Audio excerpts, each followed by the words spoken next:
What's going on? So today marks 27 years ago with the Rodney King verdict in LA, outside LA anyway. And it was a very sad reminder when Rodney King came on and said, can we all just get along? And you ask yourself, 27 years later, where are you at? Are you any better off than you were when four white officers were acquitted of beating up Rodney King, like up in Yada?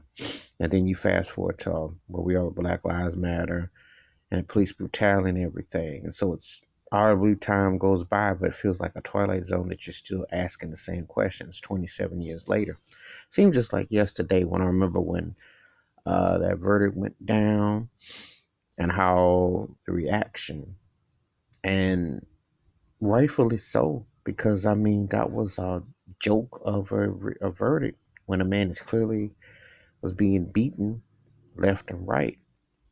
So it's just like thoughts and reflections 27 years later, what has been learned, how people look at people because of the color of their skin, the policing, and how driving while black, walking while black, talking while black in the eyes with the overseer. It's very compelling how to digest all this and know ramifications. And just thinking about the places, the timing, and everything, and how everything went down. And it always is something that is a reminder of what it was like then, what it's been like since, and what does it paint for the future, and how people treat each other and how they look at each other, from law enforcement to black people, because that's what it really comes down to. Let's get to the elephant in the room. That's it in a nutshell. Are they going to act like they're showing some respect, tolerant? Or are they going to use their white privilege and institutionalize racism to bully and use tactics to do what they do? Because all these things have ramifications and they have connotations. So it's very interesting how that all plays out. But yeah, it's a reminder.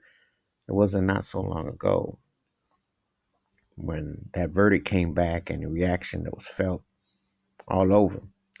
And so people were wondering why some black folks are angry or upset. Well, you go through this every year, month, day, night, and it's a legalized genocide that has not been addressed because it's still happening. You went from Rodney King to Trayvon Martin and Eric Gardner and so on and so forth. And from a beaten cop captured on tape to a black man on the sidewalk with a cop with a baton on the neck saying, I can't breathe. So this is real. Think about Michael Brown. You think about all these. This is real. So 27 years later, the not guilty verdict in LA, four cops against Rodney King. It's a reminder. All right, feel free to leave them comments, hit that subscribe and the bell ring. That's a new video. I'm out. Peace.